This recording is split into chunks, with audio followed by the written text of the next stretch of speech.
Hello, everyone, and welcome to the Brand Innovators Livecast series. Today is September 14th, 2021.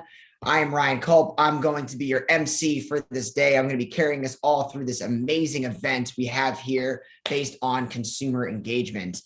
Today's livecast is amazing. It's really special, and I'm really thrilled to be the one who gets to kick this off on behalf of our Brand Innovators team. Now, we've got a phenomenal event with an awesome lineup of speakers and marketers who are coming with us all across the states, virtually from companies like HealthAid, OmniShopper, and Mondelez.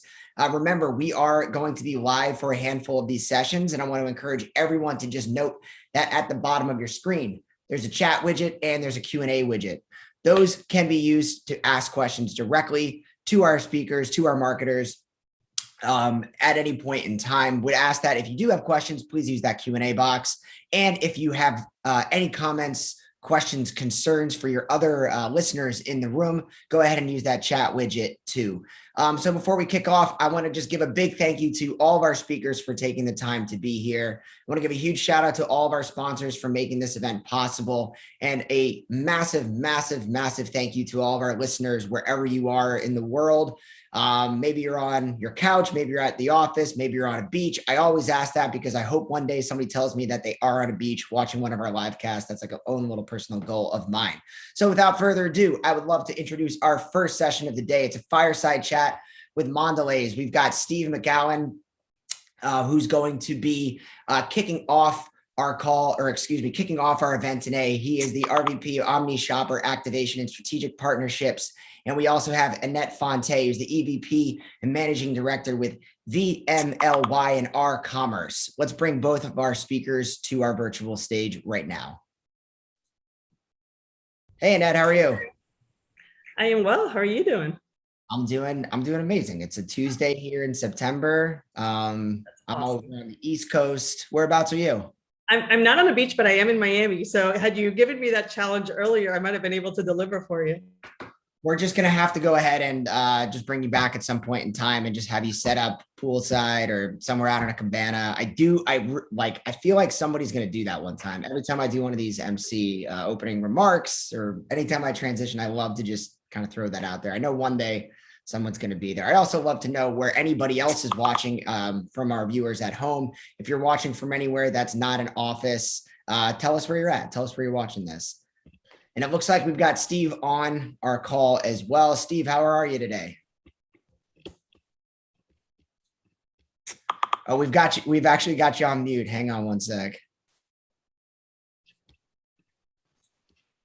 Think I'm off. Thanks. I'm definitely not in a beach. I normally have a kind of a beach setting though, but this time changed my setting for this event. Well, amazing. Steve and Annette, I would love to turn our virtual stage over to you, and we'll see you in 40 minutes. Awesome. Thanks, Ryan. Ooh, that sounds ominous. Hey, Steve, it is so good to see you. So I want to sort of kick off with letting people know a little bit about who you are, because you're kind of a big deal. Steve Mcgowan is the RVP Shopper Activation and Strategic Partnerships lead. He leads shopper activation, shopper merchandising solutions team, strategic partnerships across Mondelez International. He's gotten tons of awards for amazing work and really pushing the boundaries of what omnicommerce is. He's even a Path to Purchase Hall of Fame inductee. So this is a true honor for me to be here sitting with you to sort of share a little of thoughts on your business and how to sort of engage in this amazingly crazy world that we've lived in. So thank you again for the time. I appreciate it. My pleasure. Thank you for the nice introduction. And I'm just thinking of that title is awfully long, and I'm not exactly sure what it means. So, but it makes, back in the day when we used to have business cards, it would have been amazing to see that. It would have been around. Yeah, it would have wrapped around. Yeah. All right. So we want to start with a little bit of fun, right? So you work on some amazing, iconic, and fun brands. So what's your favorite? It's a tough choice. So Ani, as you know, I actually have 4 daughters. And of course, obviously you can't pick a favorite daughter, and I can't obviously pick a favorite brand. So the question's a little bit unfair, I'd say, but Mondelez makes a ton of great brands, from fresh breath to indulgent snacking to healthy snacking to sore throats. So how about I do like lately? So my favorite brands, if you will, lately. How about that? All right. I've been on kind of like this Triscuit Good Thins kick in between all these Zoom calls or team calls. I've been totally into kind of snacking on those while I'm, kind of dashing from meeting to meeting.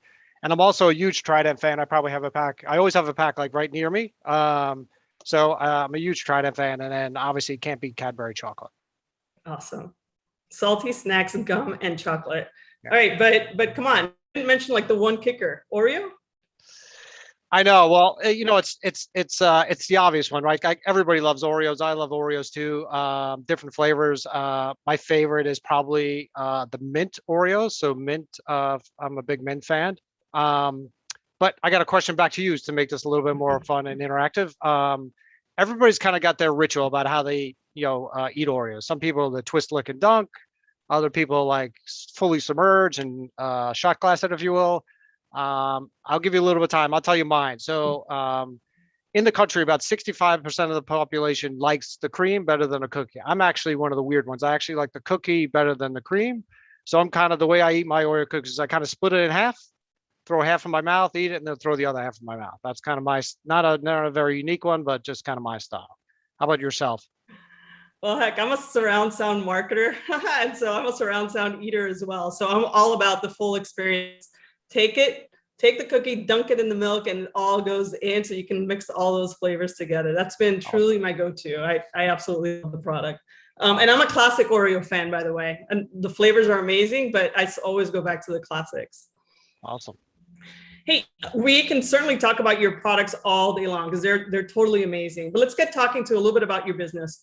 In your role, what's really changed in the past several years? What's been the highlights of change? There's been a ton of changes in the marketplace, obviously, and the changes obviously all kind of driven by shopper demands, changes in consumer behavior, if you will, and then retail initiatives. And obviously, with this shift in human behavior, has caused kind of businesses to adjust, right? So Mondelez has had to adjust as well. So the way we market, the way we sell, how we communicate, how often we market, and who we market to has all been super impacted. The consumer has so much more control than she did or he did, than years ago, and they have so much more. They want much more integrity with their data. So they're not going to stand for kind of I call it phony or useless advertising anymore because all they'll do is just scroll by it, right? They want real, authentic, and transparent messaging and programming. Brands need to have that always on mentality, and this creates kind of that seamless, if you will, frictionless shopping experience. These changes, as I mentioned, has caused Mondelez obviously to work a lot harder and work a lot harder with our partners to ensure that we're communicating with the right people at the right time with the right message. And this has driven a lot of Mondelez to work harder to be, kind of work with our trusted partners. We need strategic, collaborative, and transparent partners. And obviously, kind of all these changes, as we just kind of alluded to, they've all been facilitated by obviously the on-the-go lifestyles we all live, and obviously the mass adoption of the smartphone. Yeah, and being right on message is so good for today's brands to excel. Can you be a little bit more specific on how you guys deliver on that? Yeah. So I'll give you a couple examples. So let's talk about our specific partnership, right? So we've had a long history with Geometry and VMLY and art. And 10 years ago, we used to create concepts that all centered around kind of getting, if you will, a display in store or mentioned in a feature, if you will. Then about kind of like 7 years ago, we put a process in place with you guys where we said all concepts and all activation had to have some sort of digital component to them. Mm-hmm. Then about 4 years ago, we insisted that all concepts and activation actually leverage that digital and actually put it in the marketplace. And 2 to 3 years ago, we said all concepts and activation need to be all commerce enabled. And then kind of over the past 18 to 24 months or 12 to 18 months, if you will, we've included all full omni-commerce or full e-com behavior tactics into our omni programming. And just kind of to highlight it, if you will, in a few different ways, I just want to kind of a couple more examples. One is, from an inside data perspective. Second is from a spend. And then third is obviously from a programming perspective. So from an inside and data perspective, if you will, just kind of some facts, if you will. So pre-COVID, only 49% of sales were digitally influenced. Right now, that number is at 62, 63%. Like that's a big jump. E-commerce sales, grocery sales, that is, which is where I can beat, were only 3% of sales in 2018. That ballooned up to 10% and is projected to be 20% of our total sales by 2024, 2025. Mm-hmm. And that almost 80% of consumers who get exposed to online grocery are going to continue, and 75% say they're going to continue with those online purchases. So lots of, kind of data kind of pointing us in that direction. From a spend perspective, from a Mondelez, if you will, we track our shopper marketing spend. So we measure it, we track it, we know what customers we spend with, we know what tactics we employ, and we have developed kind of and leveraged proprietary, if you will, ROI models to help us improve our programming over the last 5 years. For instance, for every dollar we spend on shopper marketing, we know about 50% of that goes against working media. So such to think of things like digital banner ads, click to cart with partners, text or emails, influencer marketing, et cetera, anything along those lines. So over that, kind of that short 4 to 5 year horizon, our spend was like the low 20s to now it's 50% of working media as a percent of a dollar that we spend. And from a programming perspective, just to kind of give you an example to kind of bring this to light is, we've evolved our programming to be fully integrated. So I'll give you a for instance on a program that Jen Mason ran for us at Target recently called Beach Bash, excuse me. It featured our candy brands, so Swedish Fish and Sour Patch. Shout out to those brands. The creative was all around getting people to transport themselves to a beach party in the dead of winter. So think about Target, dead of winter, Beach Bash, like Minneapolis headquarter, makes a lot of sense. Yeah. All right. The program had all the typical in-store elements of, display and point of sale. But from a digital perspective, we partnered with a company called Ripple Suite to try to bring this beach party to life, leveraging their micro influencers who had true affinity for our brands. These influencers share their own beach party via the, kind of their social channels to drive engagement and, kind of engage with their followers. They asked their followers to kind of create unique beach inspired recipes as well for a chance to win, kind of their very own beach party. And then obviously we promoted that program via Roundel Media. And last week we connected that with a Target Circle offer, which kind of bring the whole thing to life. We also, I forgot to say, we also kind of linked in some external media as well. So we linked in with Pinterest for awe-inspiring, kind of creative solutions. So everybody's kind of flipping through Pinterest during the kind of dead of winter, like, where am I going to go on vacation? So we targeted people that were, kind of keywording vacation and beach, beach themes to tie back to bring this whole strategy to life. So those kind of 3 different ways to bring, how we market to life a little bit for you. Yeah, that's amazing, right? So as a surround sound eater and marketer, I love the surround sound approach to bringing these brands and bringing these ideas to life to intercept with shoppers. And you have an amazing portfolio, right? So for those that are not on the cutting edge of the awesome brands in the world, Oreos, Chips Ahoy, Ritz, Triscuit, Charlotte Halls, all are part of the world that you lead. I mean, big challenges this past year, no doubt you faced as you were trying to get these to people's homes, to consumers' homes. Can you tell us a little bit about what this past year was like for you and how that sort of like full funnel approach sort of has deviated or changed or evolved? Yeah, absolutely. It's obviously been an eventful year for all of us. So like, using this as an example, right? So this beautiful background talking to you from my standing desk in my basement, and as opposed to like, being live with people, right? So it's just been a super eventful, kind of 18 months for everybody, right? So the changes to our daily lives have been obviously super drastic. How we communicate like this way versus, kind of meeting in person, how we interact, how we learn.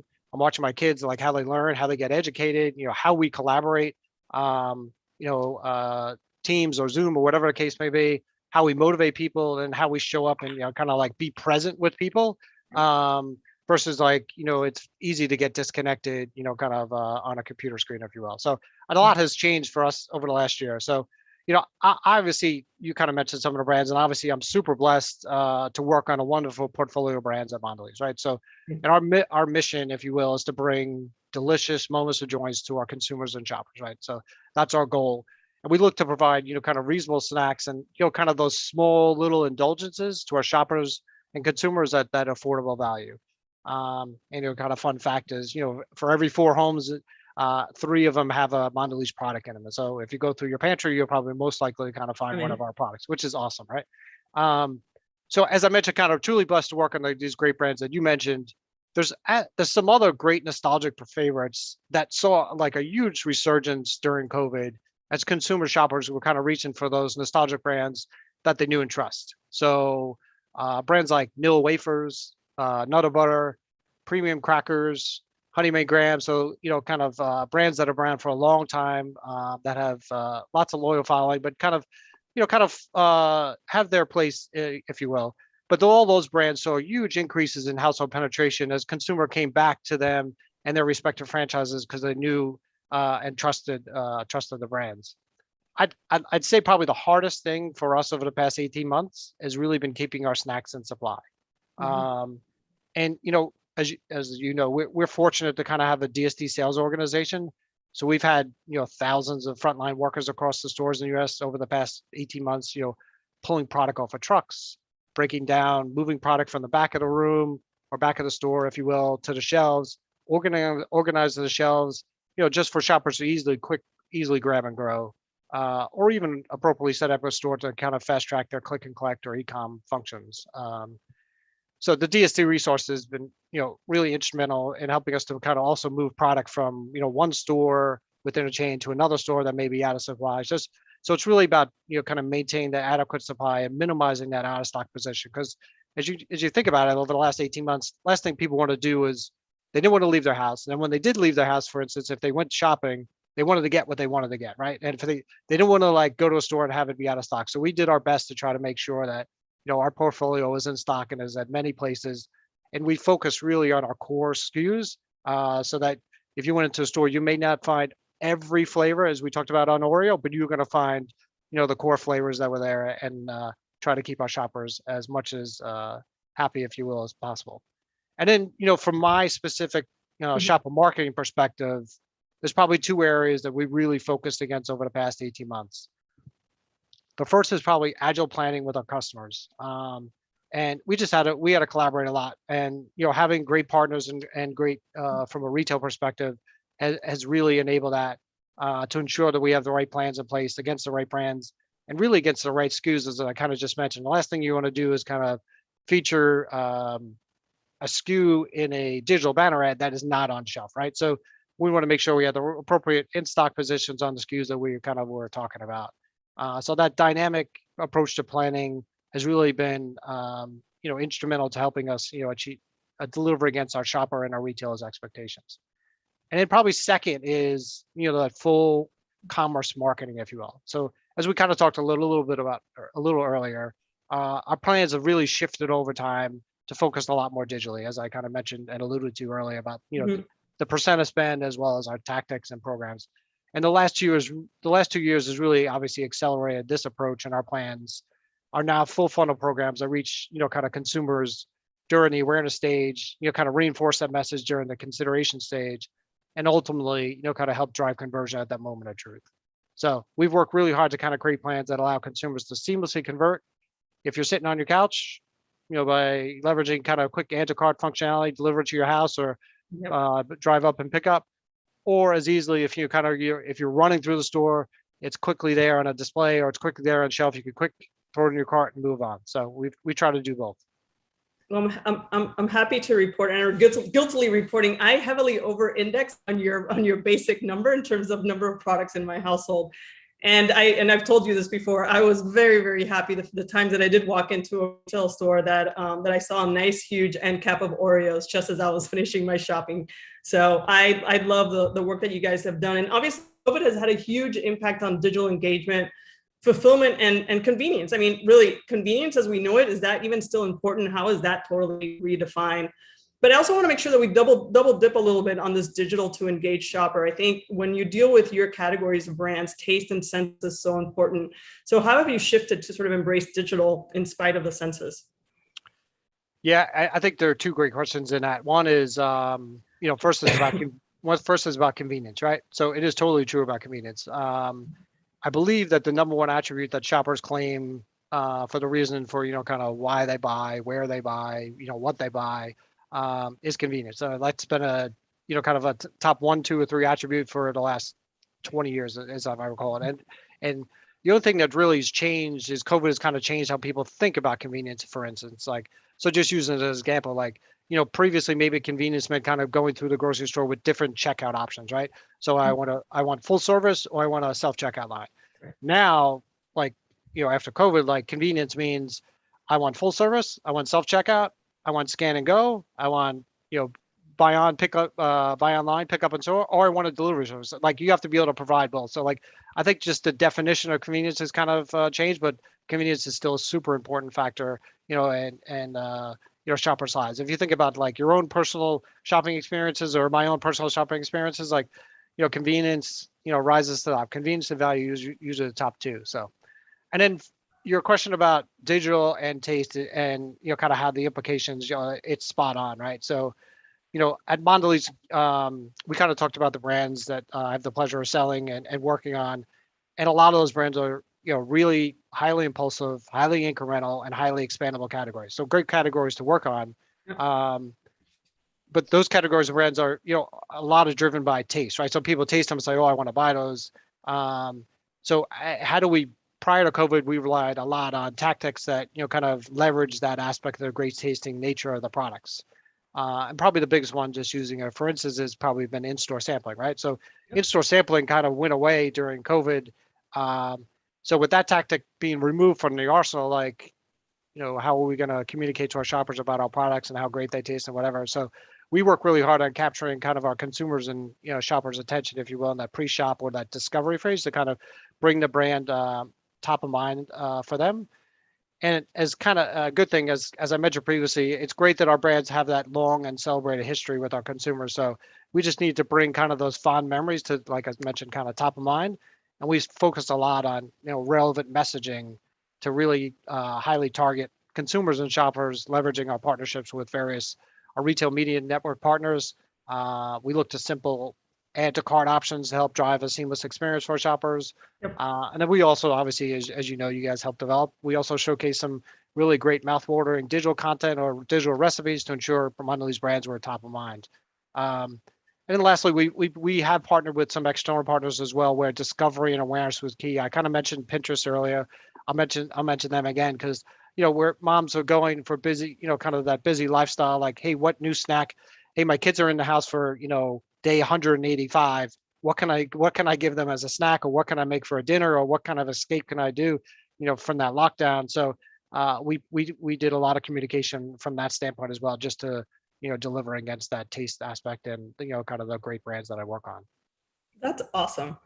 I want to pull back. So we're about at 7 minutes, and so I want to make sure the people get a chance to sort of get some thoughts from a true veteran in the space. So, what do you see as the highlights of commerce today? So just kind of get back a little bit more. Well, it's a super dynamic space to be in, right? So there's so much kind of evolving that makes my job challenging but super fun, right? So the explosion of e-commerce in the food, as I mentioned earlier, over the last 18 months has really been reframed kind of how we think about, funding support, creative partners, tactics, and then measurement. In addition, the ever increasing raising the bar by our shoppers, right? So that and our retail partners challenges us as an industry to create simpler program that is just impactful. Shoppers are bombarded with messages throughout the day and, given so much content, right? So just think about the average person spends, I think it's 5 to 6 hours a day on their cell phone in non-work related activities, like, so just scrolling. So the fact that I always love to kind of quote is the average person scrolls through 400 feet of content on a daily basis. Like that's just crazy amount. So like to break through, you have to have something that's simple yet impactful. So kind of creating that thing that's simple and impactful, but also like it also ties to that full funnel that makes it easy for them. So the content's got to be super engaging, but it's got to be quick, right? So think about the apps that are really working really right now. They're all about quick snippets and stuff. It has to be aspiring but lofty, and it has to be authentic but not boring, right? So you have to come across it really is authentic and kind of, in order to change behavior with our shoppers, like you got to deliver something that is meaningful to them and breaks through all that clutter that I was mentioning. So connecting with our shoppers and consumers, includes the integration of kind of brand awareness, marketing, shopper marketing, and even e-commerce. The integration of these three disciplines is really key, and those working together is kind of something that we've been working on, is how to build our long-term sustainable growth model for Mondelez. Yeah, you're right. And connecting to shoppers really on their journey can be a super heavy data task, right? We've seen data really become a cornerstone in our space. How has your data strategy been evolving to reflect this full funnel engagement approach? It's also a super tough question.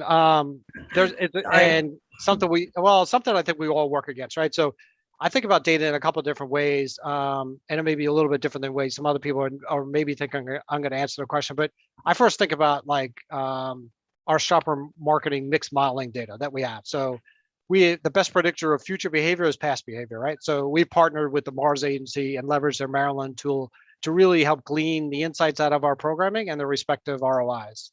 We want to understand like kind of what, when and where and why things have worked. We don't obviously overcorrect on one or two data points, but as we see trends, we look to pivot again, that funding, programming, brands, and tactics based on kind of the data, if you will. So in addition to kind of like this rich data, if you will, from a post event analysis perspective, we also partner with our data partners, right? So we get a lot from them, be it detailed results from our vendor partners with key learnings and actions for the next program, to our retail partners where we can leverage and partner and leverage their loyalty card data to potentially get under the hood of why our program was successful. Did it bring in new households? Did it increase buy rate, et cetera? Whatever it may be, kind of those two pieces of data that are the things that I'm most focused on, or at least right now. You are And on. You bring up the epic challenge, right? That balance of that easy to justify capture of consumers that happens at the bottom of the funnel with those consumer demand at the attention at the top. So how do you balance those? It's a tough balance. I kind of mentioned the shopper marketing spend using the partnership with the Mars agency. We also we're able to kind of stack this model up next to our internal brand marketing mix models and other measurement studies to see where the best place to spend the dollar is, right? So the model provides a detail level of retail ROI, brand ROI, program level ROI, and tactical level ROIs. And we use this information to help inform kind of like investment choices, as I mentioned earlier. The consistent modeling approach, if you will, across brand, shopper, trade, allows, kind of output allows us to make fact-based decisions on a consistent, data perspective. The struggle for me in the marketplace is that everyone is kind of reporting back on different metrics. And it's kind of hard to ascertain like what's the best, right? So we'll get back different measurement of tactics that, kind of maybe highlight click-through rates, CPMs, ROAS, iROAS, attributive sales, et cetera. Like there's all kinds of stuff. And then unfortunately, the window for reporting back is also like on a different time. Some are, 2 weeks, some are 4 weeks, some are 8 weeks, some are 12 weeks, some are 16. So the consistency is kind of something that we're looking for and, kind of timeliness, if you will. So in addition, kind of we're totally aware that our ROI models sometimes artificially suppress the ROI of a trial awareness generating program or a tactic, right? So we need to be cognizant of that and extend the measurement period. So we just don't want to look at kind of the short-term incremental, sales bump, but we want to look at kind of that longer-term lifetime value of bringing a new consumer into the franchise. And that's truly how you get like a good ROI on different tactics, if you will. So therefore, kind of like the full funnel approach combines both kind of that brand building, as kind of you were saying, and that trial programming along with, that lower funnel, conversion marketing. All of that is brought together via this measurement, which I was mentioning earlier. Like, so we can kind of evaluate where we should, kind of tilt the spend one way or the other. Yeah. And of course, there's some research, right? So there's the old 60-40 rule, kind of states the most effective communication or advertising is 60% brand, 40% activation. It just kind of backs up the rationale that like you need a balanced approach. So every brand is going to be a little bit different. Every brand, as I mentioned before, like our brands are, highly impulsive, highly incremental. So like where you spend the money in the funnel is probably different than something that's maybe more of a planned purchase. So, but I think it's having the right balance for your portfolio makes the most sense. So with all this data, are you seeing any shifts in consumer preference as a result? The fun part about data. Yes. Yeah. The fun part of data is actually analyzing, right? So yeah, I think I've seen two things at least. As I mentioned, there's kind of been that return to nostalgic brands. So brands that, kind of, and trust. So many of the Mondelez brands kind of fall in that category, and we've seen increases in household penetration, the retention rate. In addition, there's been increase in private label. And that's kind of the second trend. And private label has grown, I think, because of two reasons. One is, obviously focus on price, given the uncertainty, given the economy, given, where things are going, given the higher costs. And I think the second area is kind of because of availability. Like, so if you think about a year ago or 18 months ago, whatever, when you were shopping, so you went into a store, if you're going to go to a store, you were running through the store, running to the category you need, and you were grabbing what was there. So the availability. If you were online, similarly, right? So what was online and available, that's where you're grabbing. So I think what was available got increased traffic and got increased sales. So I think, the availability kind of drove the increase in private label, as well as it actually kind of drove a little bit of the increase on the sales of our Mondelez nostalgic brands. So we got 5 minutes left. So I wanted to you've done such amazing work across from a marketing perspective. You're a big champion of full funnel commerce. So can you give us a 10,000 foot perspective of what full funnel commerce means and looks like at Mondelez? Yeah, it's a good question. I think it's guided by objectives, right? So you have to set the objective on front, and a full commerce plan may look different depending on the brand, retailer, time of year, seasonality, overall objective. So for instance, right? So let me give you a hypothetical. Let's talk about Nilla wafers, which is one of those nostalgic brands at Kroger during, say, Q3. The brand has been around for a long time.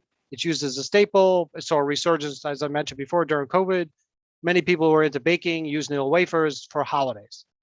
Our full funnel plan could look like something like start with the objective. So what's the objective? We're trying to drive sales during Q3. Nilla wafers, not a strong time period for Nilla wafers. It's a season, it's not a high season for the brand. It's more holiday, right? So could we create meaningful consumer content that would inspire people to buy Nilla wafers during that window? For instance, could Nilla wafers create simple back to school or football recipes that was super easy to make and pleasing to mom, and then more importantly to the kids, right? Don't think about when I talk about Nilla wafer, people are like, oh, grandma's Nilla wafer banana pudding. Don't think about that, but think about there's all kinds of hacks out there, right? So there's a hack out there for Nilla wafer walking taco, right? So think about things like that that is more relevant to kind of society right now. So a riff on a great food trend, leveraging a classic product, delivering in a new delivery mechanism. So those are kind of things that we would want to do. And then obviously that plan would talk about full funnel, right? So you talk about national awareness, communicating the relevancy of Nilla wafers during Q3, simple curated recipes for the Kroger shopper that fit her lifestyle and taste preferences, communication of the message, brought all the way through the line on Kroger.com, Kroger email blast, 8451. The messaging would ladder up to the national brand awareness. We'd have easy click and load to cart recipes. We'd also try and feature the recipes on our obviously in-store activation. And obviously we'd close the conversion loop with some sort of, kind of coupon that linked the recipe. So our Nilla wafers and whatever was in the recipe, if you will. So the full, kind of leveraging every aspect of the funnel, if you will. I love the complexity plan because it sort of shows you how shopper marketing has evolved, right? Remember when it was you could have answered that question with in store and a shelf topper, and how vast this is sort of evolved. We have 1 minute, and I'd be remiss if I didn't ask you super quickly to pick something outside of Mondelez, a brand that's really exceeding in this commerce space, that's pushing innovation. Who would that be? And then from that, we'll kick it over, I think, to Q&A. So you have some really cool ones.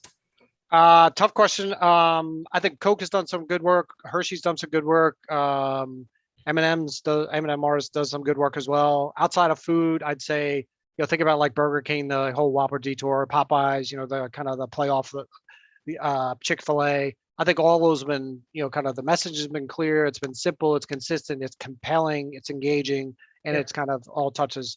And then P&G does a really nice job in this space as well. So, but I think the key is, I don't think anybody's kind of figured the space out totally for every little occasion. I think there's pockets of good work, as I kind of just mentioned.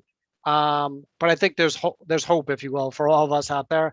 If we partner with our, kind of our respective partners or agencies or brands or retail partners to test, iterate, evolve, scale, I think there's opportunity for us to kind of, push this in the right place. Because I don't think anybody's, like I said, kind of totally cracked the code on this one yet. Yeah, the innovation is definitely out there. People are really pushing the boundaries of what commerce can do. It's a thrilling space to be in. I'm super stoked. Yeah. Hey, I'm gonna flip over to because I want to make sure we cover these. We have a couple of other stuff on deck in case we have time on the back end to drill you a little bit more on what you love. But I wanted to make sure I cover some of these questions. These are actually pretty neat. I think you'll enjoy them. So we have Usheen Devar, who says hi. Over the past year, CPG food brands have seen new consumers come into the portfolio. Are you seeing these consumers continuing to purchase? Is a great question. Can you share some examples of strategies you're taking to keep these consumers brand loyal post-COVID? Something I know you're very familiar with, and increasing usage occasions. And he's from, or they are from Meredith Digital. So that was like I know. So let's break it down. Yeah. New consumers come into the portfolio. Yeah, so we've seen that. I kind of mentioned that a little bit earlier, like with new consumers coming in, especially during COVID. Like again, I mentioned our DSD sales force and our large portfolio brands that people knew. So new people came in based on the products they knew from kind of either their childhood or something they known from the past, or literally it was the product in the category that was available and it was sitting right there for them, either on shelf or it was online available. So we saw new people. We definitely saw new people come in. And then how are you keeping them? Yeah, you can go into. Yeah. So second part is, how do we keep them? It's obviously getting a person in is tough, right? So then keeping them obviously is just as tough. So you got to continually, kind of provide them. It's kind of the old mantra is kind of like you got to be like continue to talk to them.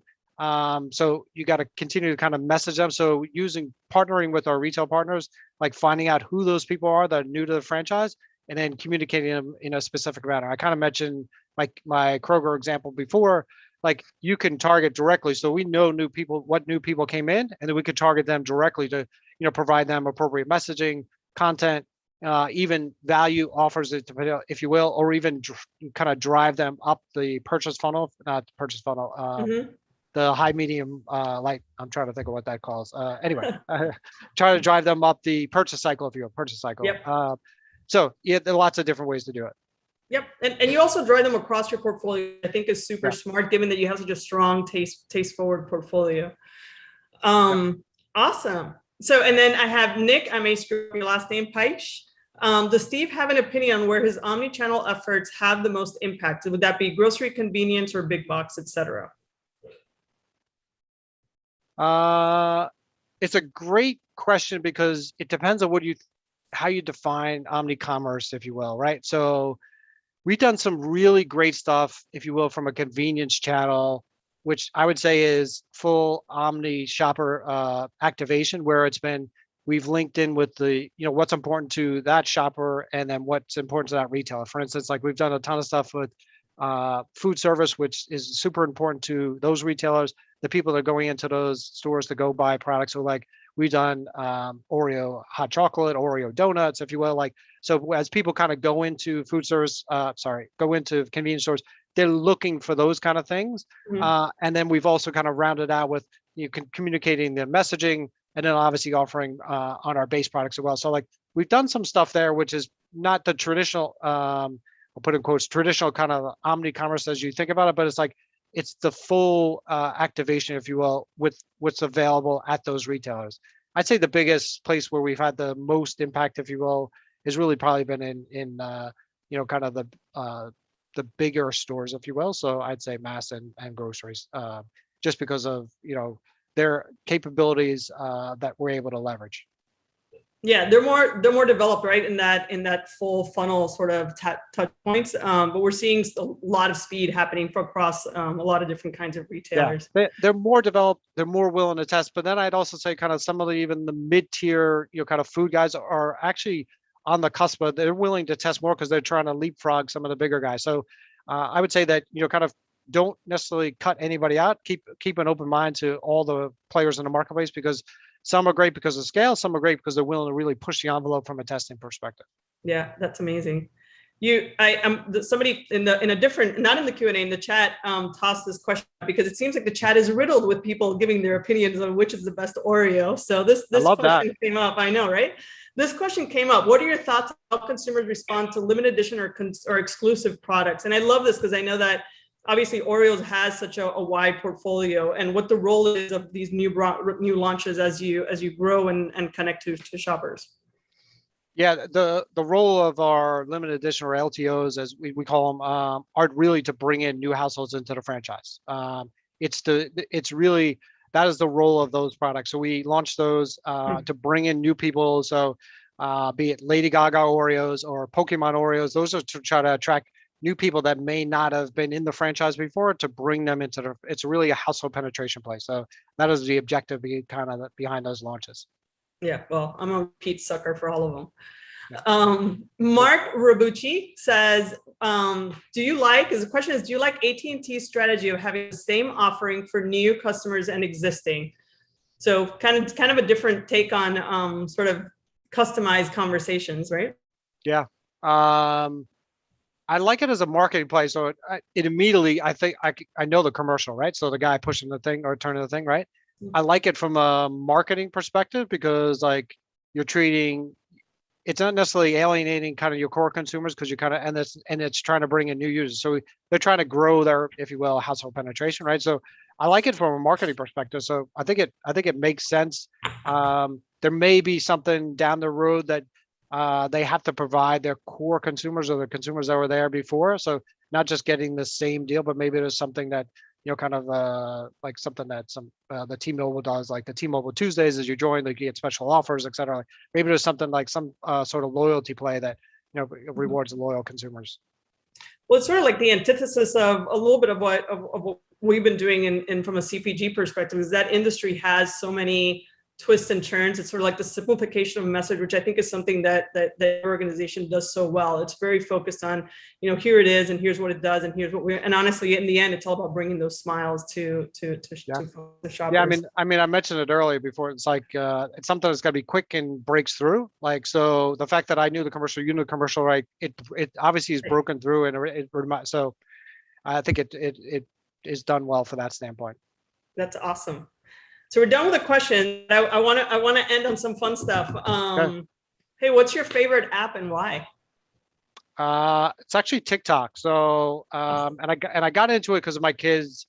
It's super entertaining if anybody's used it. And you kind of get lost in it sometimes. So you got to be careful about like how much time you spend or waste on it, I should say, like because you can kind of get down the rabbit hole, if you will. But it's a great. So I have 4 kids that are, aged from 15 to 21. So it's a great way for me to kind of stay relevant with you in their lives, right? So I'll find TikToks that I really like and I'll send it to them and they'll do the same for me that are kind of relevant, hacks on life, if you will.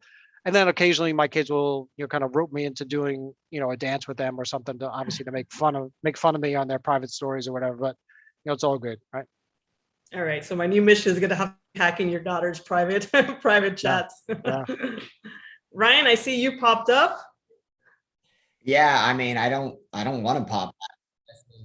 This is like incredible. So I would love to just sit here and hang tight with you and Steve right now. Would love to. Why don't we should, next time we get together, let's do it on a beach. That was the one thing we wanted to do. I think we should get together to do some sort of TikTok. The list is growing. So the wish list of what I would love to do on one of these live casts is just slowly getting larger and larger.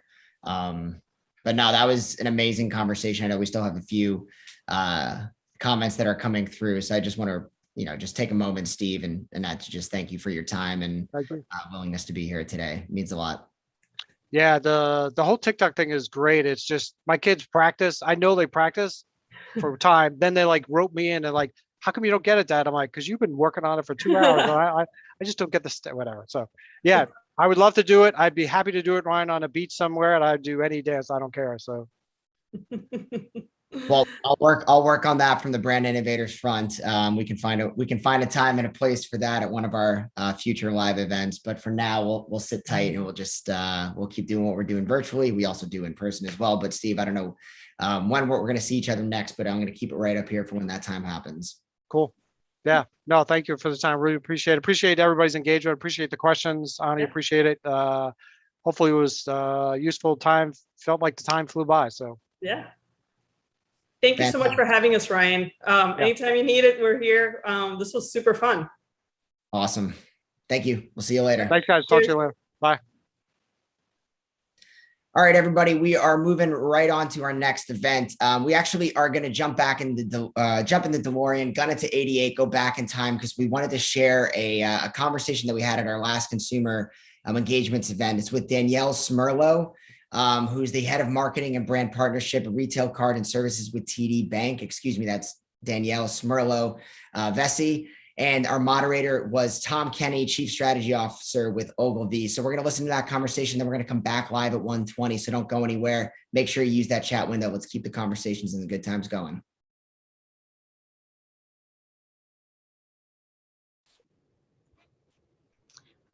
Hey, How's it going, Tom? Good. How are you? Nice to see you again. Nice to see you. Yeah, I'll just say thank you off the bat so much for taking the time to join me for this session. It's been really great getting to know like your line of business a little bit over the past week or two, and consumer engagement is definitely a passion point of mine. So it should be a really great discussion. I was thinking. Oh, totally, and it's at the forefront of everything I'm doing too. So I think that this will be really excited to talk to you about it. Wicked. Awesome. I was thinking it might be nice to just kind of set the stage before we get into some more specific questions by just having you tell us a little bit about your role and the type of work that you do at TD. Sure. So I've head of marketing for retail card services for our brand and our retail partnerships. I oversee all the strategy and the marketing communications across our B2B and our B2C products. My role has a pretty broad scope across a couple of different areas. And so my team is made up of brand and creative. I'm fortunate enough to have a few studio guys within our organization, helps with a lot of turnkey elements, especially speed to market, because we work with a lot of retail partners. We have customer marketing. And I'm just so proud to say we do a majority of our communications are actually done internally, leveraging Salesforce and all the tools that we could utilize there, which I could have another complete conversation about, right? Fantastic relationship with them. And then we also have key partner marketing managers, and they are really the ones that are driving a lot of the guidance for our partners around acquisition and engagement, as well as how to align the product strategy and implement throughout the customer journey. So, a part of retail card services, we sit as a business unit within TD, and TD being just that great organization, I think we're all very familiar, especially you being in Canada, right? They're really employee-centric and customer-centric, and that kind of follows through everything we do. So for me, engagement is at, like I said, the forefront of everything as far as the customer journey goes. And we really, align to that thinking as well. So we've had a really great momentum and experience and been growing the team, which has been really exciting. So what we do is we offer products and services to integrate into our retail, into the retail commerce platforms. So what that does is by partnering with these retailers and businesses of all sizes and across all industries, we provide them the ability to offer their customers the ability to pay now, to buy now and pay later. So kind of the payment solutions in the form of point of sale solutions, as well as private label credit cards and installment loans. So, these are really services that help amplify the holistic experience a customer may have with the brand, as well as just brand awareness and equity from the lens of the consumer. And what we try to do is, when properly managed, obviously through the top of the funnel all the way down, this is really a good driver of consideration and then, increases conversion. Awesome.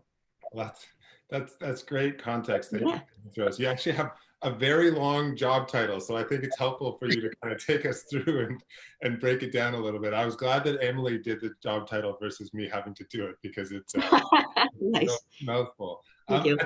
I think consumer engagement is a really interesting topic in the context of banking, in as much as I know, at least speaking personally, like particularly when I was younger, I often resisted any kind of like interaction with my bank.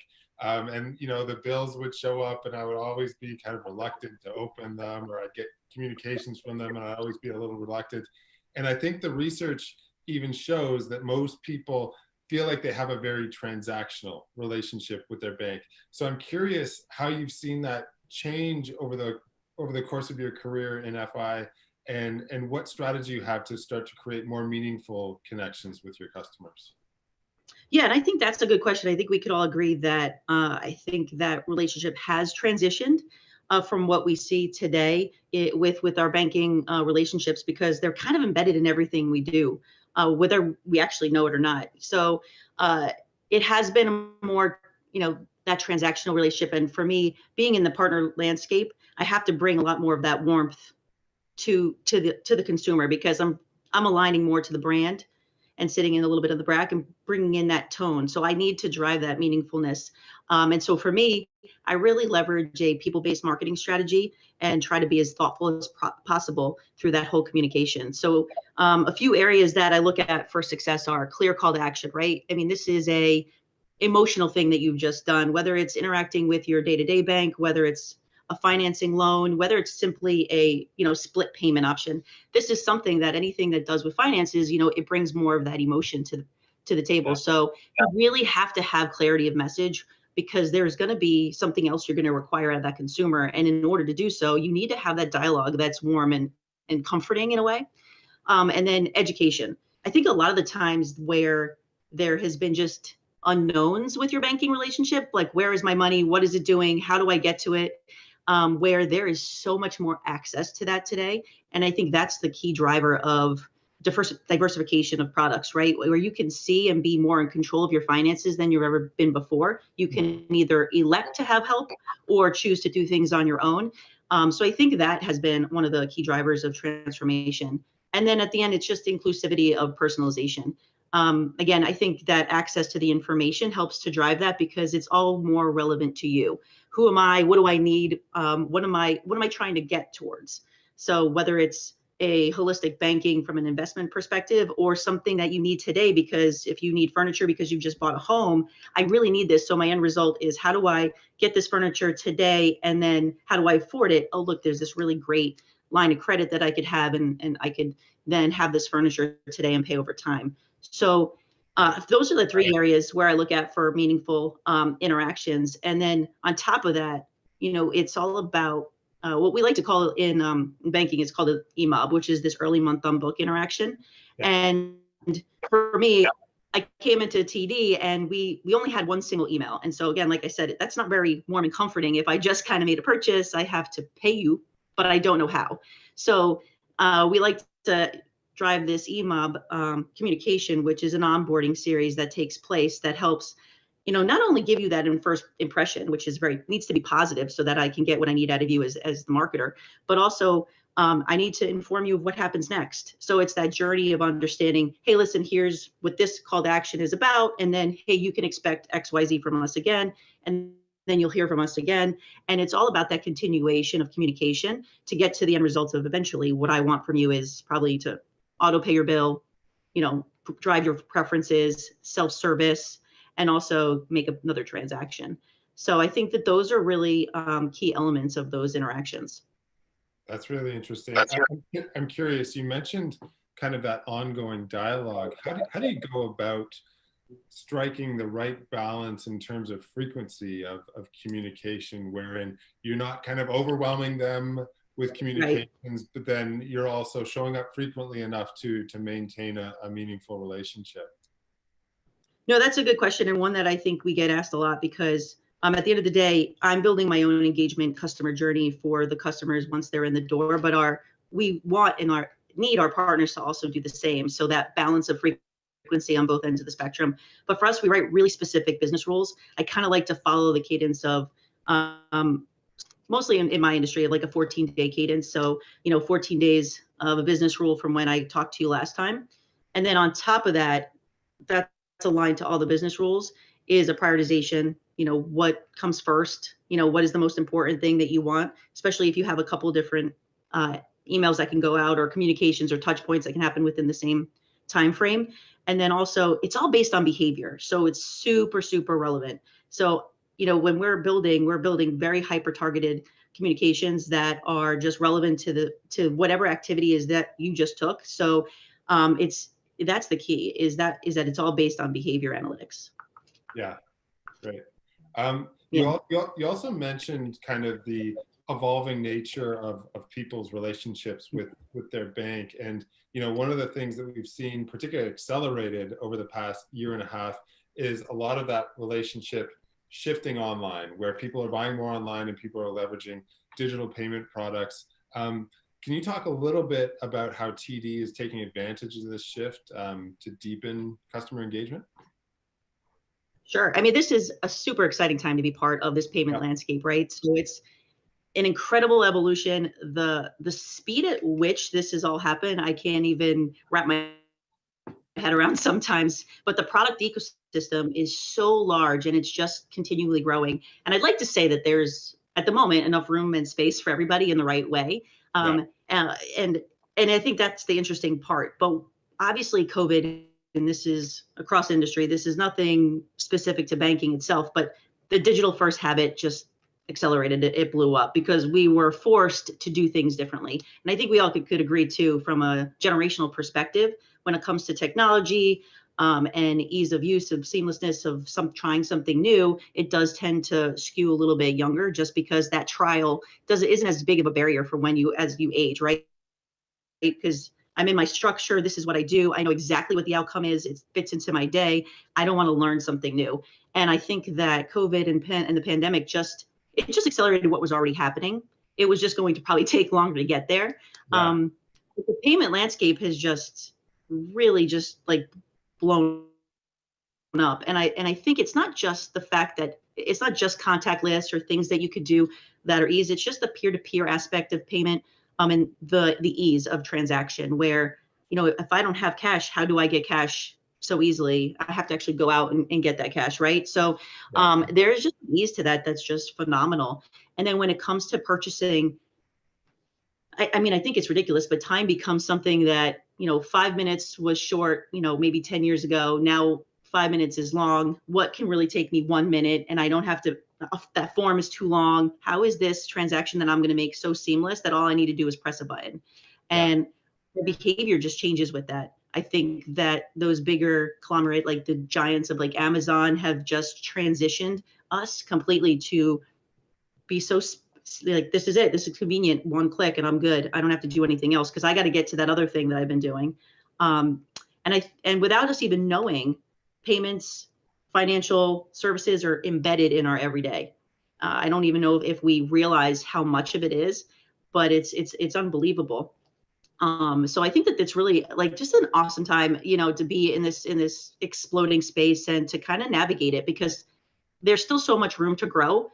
And there's also a lot of challenges. So for us, we're really looking at those cohesive UX experiences. That's the number one. How do we drive some cohesiveness, consistency of messaging?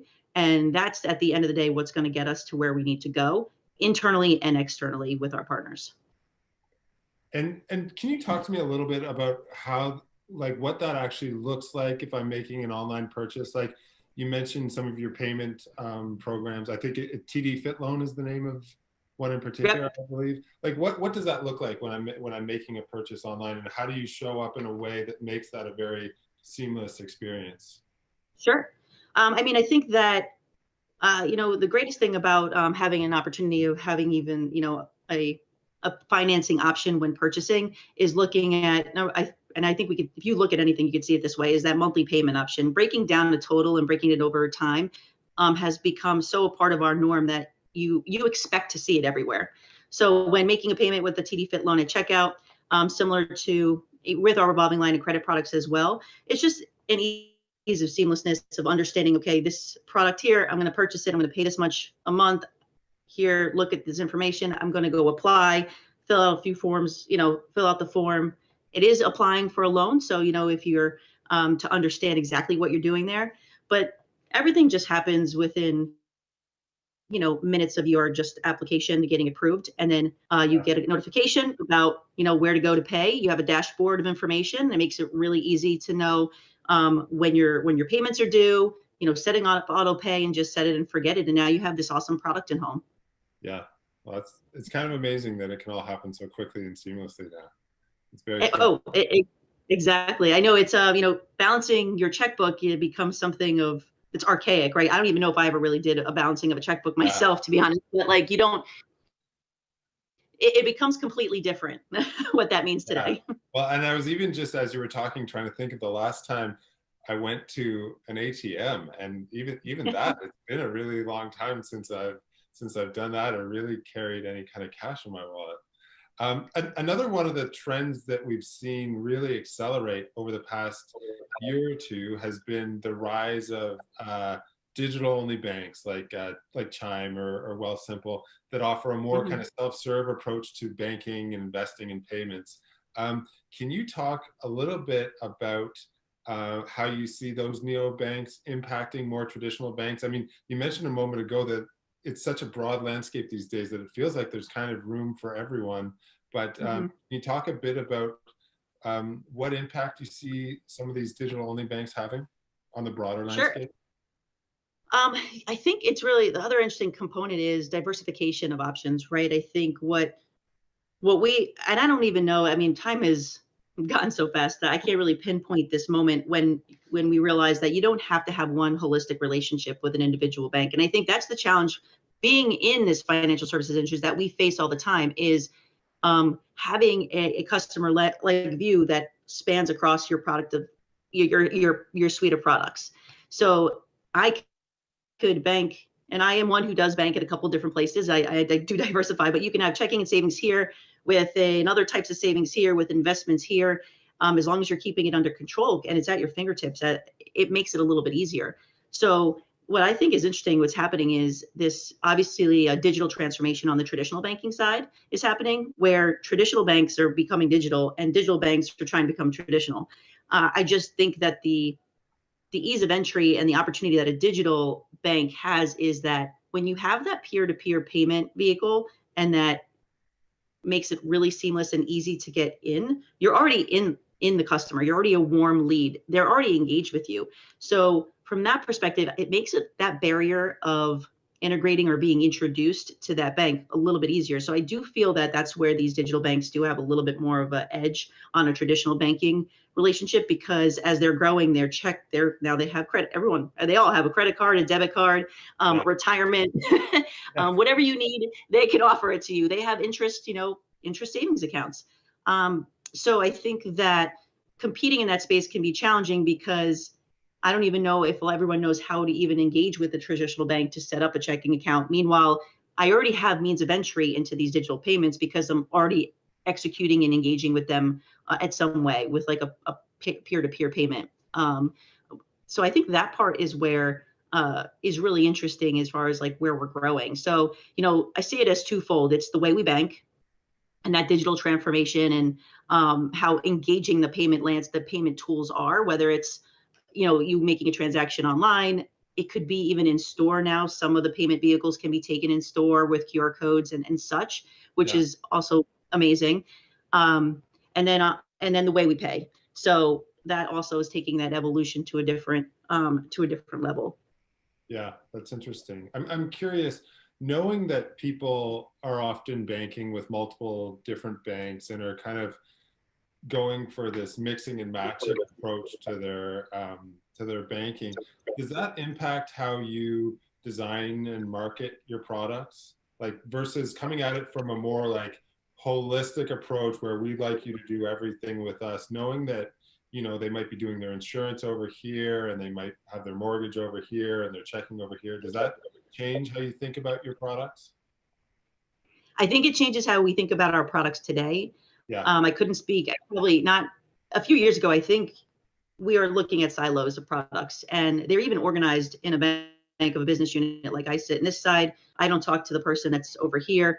And meanwhile, we're going after the same customers. We're looking at the same purview of opportunity, but we're not talking. So my product may get them in the door quicker than yours.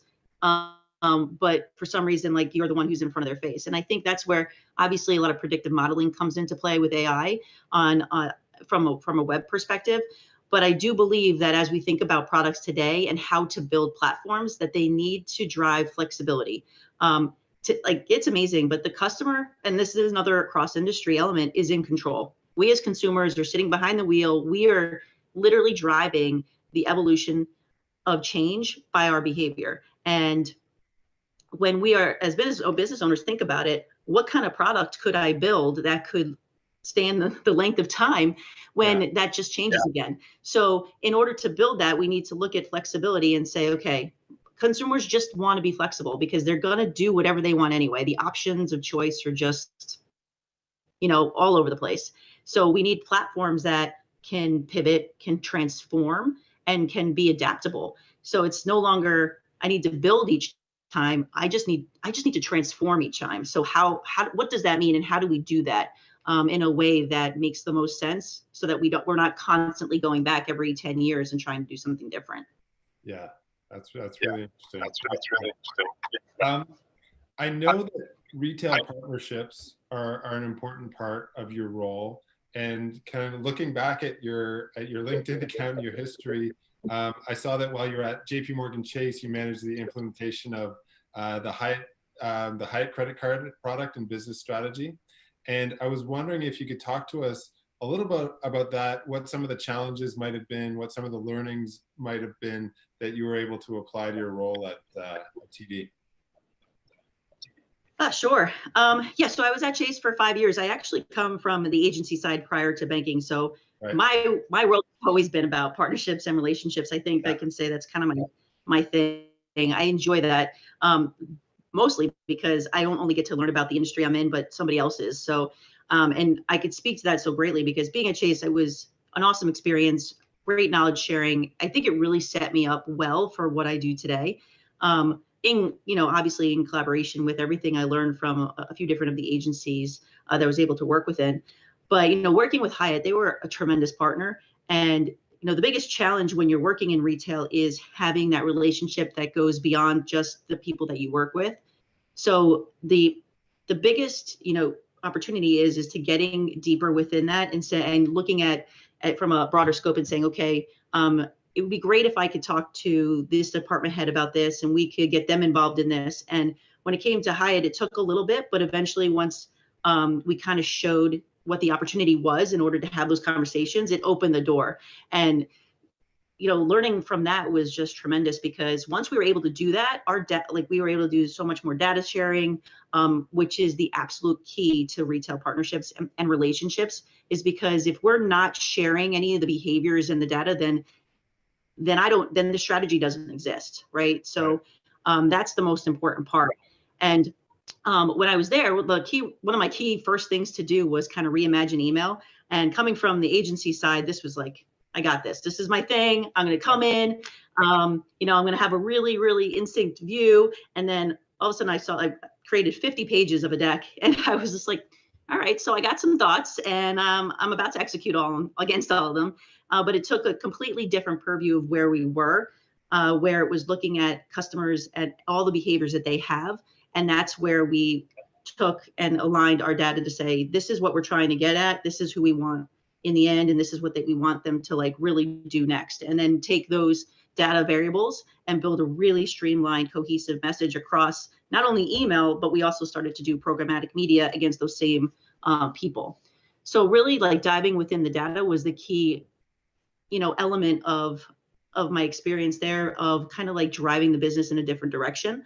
And it didn't always work because sometimes if you, and I'm not afraid to say that, but when you utilize too much data and you kind of get too granular, then your results are kind of skewed, right? Because it gets too small. But what we were able to say is, again, leveraging a people-based marketing approach is here are individuals, here's where they are. And then using personalization at scale, we could say, this is the content that they need to see in order for them to take the action that we want.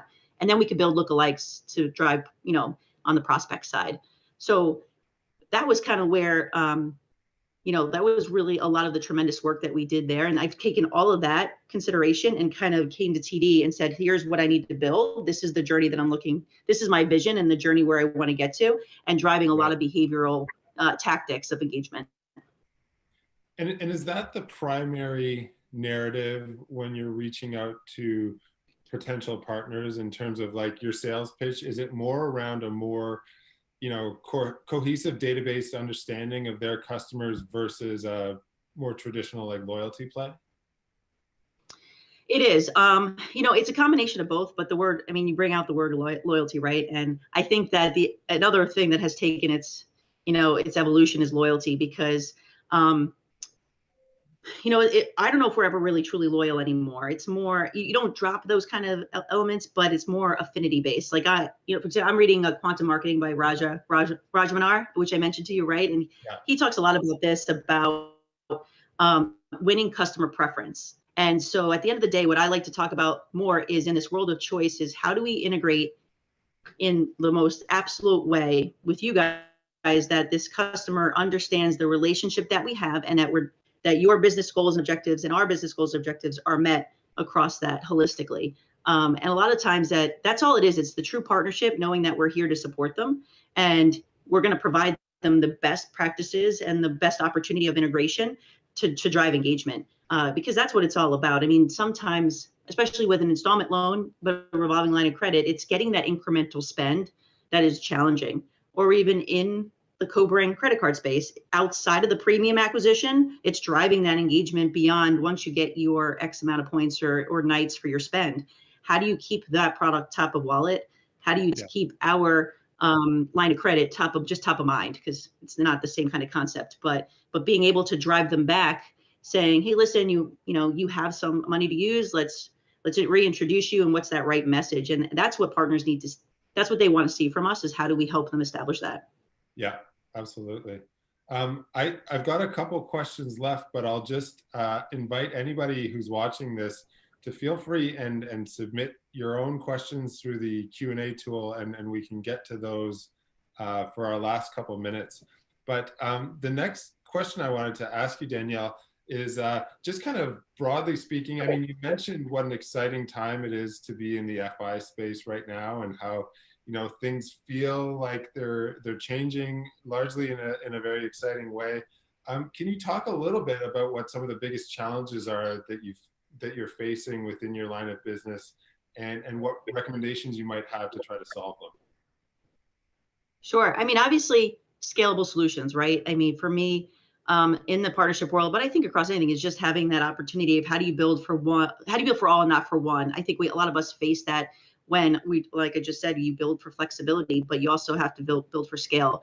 And that's one of the challenges that we face regularly.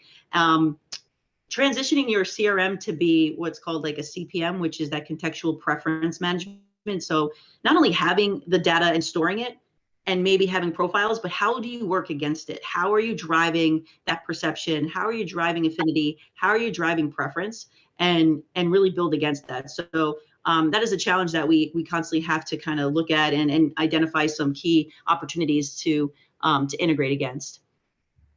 And then the customer expectation. I think that is one thing that has just risen as well. Like, our expectations for brands, products, servicing, everything has just risen and is at probably the utmost high. So trying to meet that expectation is really lofty. So, and that's a challenge that we constantly face as well, is just how do you provide that dialogue or that understanding from a customer's perspective, especially in this rising competitive landscape. So a couple of different ways we just look at it. One is understanding the customer mindset, again, really driving down from relevancy and what's the value. In my perspective, is just simplification, like going back to the basics. Brand awareness, getting to the top of the funnel all the way down, is kind of really driving that message of clarity and being there again. I think what we as brands and products forgot about a little bit is driving that purpose or story and doing more storytelling. It's getting through the clutter, right? So how do you get through the clutter? Sometimes there's not enough room for the storytelling, and we're relying so heavily on social media to do the storytelling for us. But how do you bring that back into your journey itself, that you're everywhere with that kind of cohesive message? Right. And for you, what is that story first and foremost in the context of TD? I know that your kind of brand platform is unexpectedly human, but more so in your line of business, what is the story that you're trying to tell? Well, the story we try to tell is basically like we're here for all the things you need today, tomorrow, and in between, and we offer these payment options in order to achieve it. I think that's the biggest opportunity, right? If you can get a whole house of furniture and pay over time for it, that concept, although not new, is just at the forefront of everybody's thinking with the way that the landscape has evolved with split payments and pay over time vehicles. Yeah, great. So we did get a question that popped into the Q&A. We kind of touched on this a little bit earlier, but maybe we can dive a little deeper into it. So the question from Nilesh is, All the decisions seem to be derived from segmentation and knowing customers better and even predicting behavior. How is it that TD has evolved from pre-pandemic to today? And what are the challenges that you foresee in times to come from a consumer experience perspective? So I think we touched on one or two of those themes, but maybe Danielle, if you can add a bit more context, would be great. Yeah, I think that, to be honest, like I said, the pandemic kind of accelerated where we were already going. So we were already acknowledging some of this space and the challenges and the competitive landscape prior to where we are today. Obviously, yes, we do a lot of segmentation on the engagement side of a known customer, and then what that interaction is. But I think it's also how are we evolving from a servicing and self-service platform?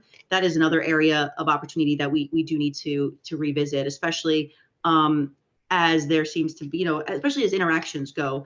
We are solely through a brand or a partnership. So what does that mean? And where do we need to like really look at our products and services and how they relate to our business?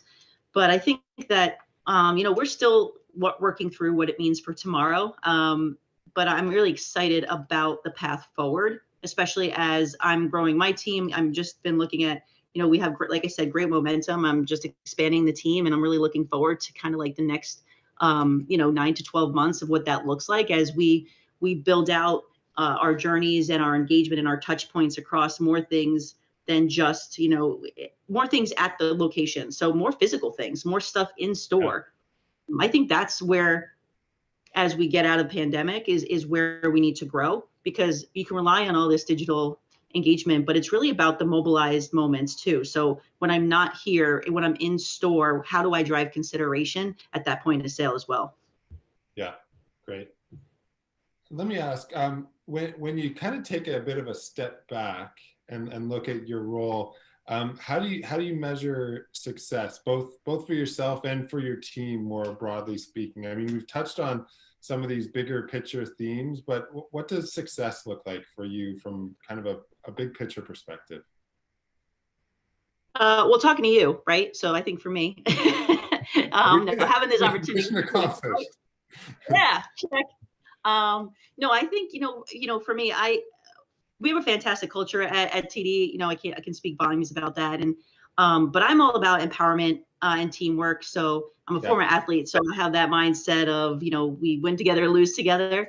I am a lead by example type of person.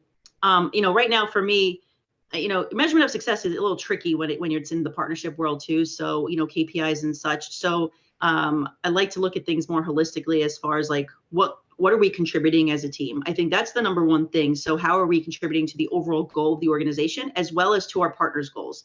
And, you know, so success for right there is number one. Focus. So obviously I have to drive a very clear message and vision across the business, and making sure that my team is very focused on the path ahead, because I could get a little, you know, the execution timeline could be a little, you know, maybe I need to stand it out a little bit, but I would love to kind of move a little quicker. And then obviously this working from home environment right now, communication is key. You know, you can get stuck in silos when we work from home. Although it's very doable, we've been doing it where I have a great team. I am not me without them, but communication is key across the board. Yeah, I mean, I think those are things that are some of those that are important to all of us, kind of regardless of what industry you're in terms of, you know, particularly over the past year and a half, right. Figuring out ways to communicate and make sure that everybody's able and empowered to do their job in a productive way is really important. I have another kind of lofty question for you, which when I was writing it, I started to think about what the answer would be for myself. So I'm curious to what yours is, and then maybe I can share mine afterwards. But what advice would you give to your younger self at the beginning of your career, given everything you know now? Yeah, I think I'm with you. I probably should write these on my wall. But no, I mean, number one, don't take yourself too seriously, right? I think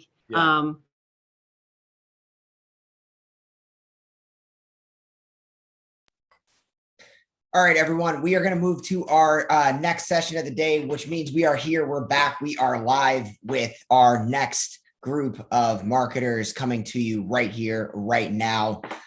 So please join me in welcoming to our stage Shra Jassi, who is the head of growth and retention at the Health Aid Kombucha. Our moderator is going to be Andrew Horning, in the media sales director at Kroger Precision Marketing. Let's see if we can bring both of our speakers to the, oh, we've already got him here. See that? That's what happens when you can't find your Zoom window. Andrew, Shra, how are you today? Good. Doing well. Thanks for having us. Well, I would love to turn things over to the two of you so we can continue to move through our day. But to our audience, we are live, as you can see. We have Andrew, who's going to be taking us through this conversation. So, Andrew, I'll turn things over to you to kick off your intro. Awesome. Thanks, Ryan. So I'll introduce myself real quick, and Shrey, I'll kick to you as well. But, great to speak with everyone today. Excited for this conversation. This is something that I think both of us are very passionate about, and in a very, very much changing space of how we engage with consumers in this current world and where it's going, especially with COVID. But Andrew Horning here, one of the directors on the media ad sales business with Kroger Precision Marketing over the total digital tech stack. And Shrey, I'll let you introduce yourself as well. Yeah, so as it shows there on the little picture there to the left, so I lead up all of digital and growth for Health Aid Kombucha. So we are a gut wellness brand where we sell products that are based in prebiotics, probiotics, kind of the champions of gut health. So really starting to kind of spread that message around this topic that's starting to really blow up here over the past couple of years. Love it. And Shrey, on that note, do we want to start with just giving a little bit more context for you to tell us a little bit more about the Health Aid brand and the journey that you guys have been on, especially over the last few years? Yeah, I think that it would be pretty interesting to also chat maybe through the way of like consumer engagement too, just like kind of the topic, right? So Health Aid started here around, 9 years ago now, 10 years ago now. And so, the landscape of consumer engagement, the way that we built the brand was completely different. We were going to, Sunday and Saturday farmers markets to go and kind of engage with the consumers back in the day before, iOS and Apple kind of like revolutionized the whole advertising game. And so, a lot of our, the way that we built the business was, get liquid to lips, get them to try it, they'll love it. And we'll have customers forever. And so as we've continued to scale, obviously doing all of that kind of tastings and, the in-store isn't as scalable or, that's just not how consumers typically engage with brands anymore. So, we've shifted the model over, especially here with COVID, to being like a more digitally native, digitally heavy brand. So, if we're looking at, where we started, it was just our kombucha offering. But, now as we've kind of scaled up as well, we have kombucha, we have mixers, Health Aid Plus is a line that we just recently launched. So adaptogens and botanicals that are, functional to specific moments throughout the day, immunity, happy, chill. We've launched that product line. And then recently we've launched, our first diversification into prebiotics, which was Health Aid Pop. So it's our prebiotic healthy soda alternative. That's kind of getting us outside of just kombucha and kind of more into the general gut health universe that we're building. Love it. And Shrey, to that point, I think the kombucha space represents such a growing category, right, within beverage. I think what's interesting to your point you made earlier, how has consumer engagement shifted for your brand and your products, especially over the last, call it 1 to 2 years? The best part about our consumer is that it is typically that more health conscious, tech savvy, up with the trends consumer. And so, it's all a game of just matching attention and kind of where it's being allocated. So typically it used to be, the growing new category that was kombucha. We were super early in the space. Engagement wise, you had to do a lot of in-store learnings, but now that kombucha is kind of now a mass market product and, a lot of people understand what it is, we've had to switch the engagement metrics to doing, why us and, what makes us different for, our core basis. And that's going to be, a very different set of messaging from our top of funnel of, maybe being a little bit more probiotics, gut health oriented from a solutions based, just because, screaming kombucha all day, every day to every single person might work, but we found that, really focusing on the benefits of our product, it has been much better for driving net new engagement. But from that, that other side of, well, how has it kind of shifted over time? With our core audience, what we've seen is that, they've been actually kind of like screaming for us to do digital, to, build up our social, to build up our email, our SMS. That about a year and a half ago, we really started to delve deeper into digital, and we were seeing the moment we launched our like official email and SMS platforms, we were getting 30-40% open rates with, over 100K fall or 100K subscribers on our email list. So I think for us, engagement just typically matches like, if you're a normal consumer, what are you spending your time on throughout the day? Most of the times for most people right now, it's their phone and their laptop. So we've kind of shifted where, attention is there. Sure. And what, you touch on digital, what channels have you guys seen, starting to rise to the surface, especially in being effective, in the COVID world and hopefully soon coming out of the COVID world? I think we've gone so multi-channel at this point, social, Sure. search, YouTube, online video, display, retailer media, obviously working with 8451, plugging across all these different platforms. I think that that's the barrier to entry for, a brand at our scale, is to be omni-channel. But where we've seen efficiencies where we start to win on the platforms is we've switched over from being a let's make a piece of creative that gets thrown everywhere kind of company to like, let's make very contextual native content for each individual platform to drive, like, we're talking about here, consumer engagement. Social for us as a team, we do extremely well. I think, we're killer storytellers here at the Health Aid team. So those more video platforms do great for us. And for a more technical product, let's call it like kombucha, people want a little bit more depth to it. So, we lean heavier into those channels where we can more easily do that storytelling. And from a non-advertising perspective, email, SMS, our blogs, recipes, those do, amazing work for us to kind of deepen that consumer journey. It's great. I think I remember you saying, a more and more of a focus on channel specific content creation specialists, if you will, and how necessary that is to, appeal to the consumer in an authentic way in this market, right? Especially with digital advertising, continuing to scale and more brands wanting to reach folks, via digital platforms, whatever channel we're talking about. Content is so key, right? I mean, when you think about it from a macro level, I think a lot of the old school media buying tactics were, those first mover advantages, simply just being a part of digital marketing was the way that you won in digital marketing, I would say, for the first 5 years. Sure. CPAs were extremely cheap, CPMs are extremely cheap. But now that it's kind of getting to a more, let's call it competitive landscape, the actual doing of the media buying isn't going to be what's driving that impact. Most of these platforms have such amazing audience targeting in itself that it's really about just making something that somebody wants to engage with, right? Nobody wants to really see an ad anymore. People want to see content that, make them smile, they can share with their friends, cutting through the noise, as we were kind of chatting about the other week. Yeah, no doubt.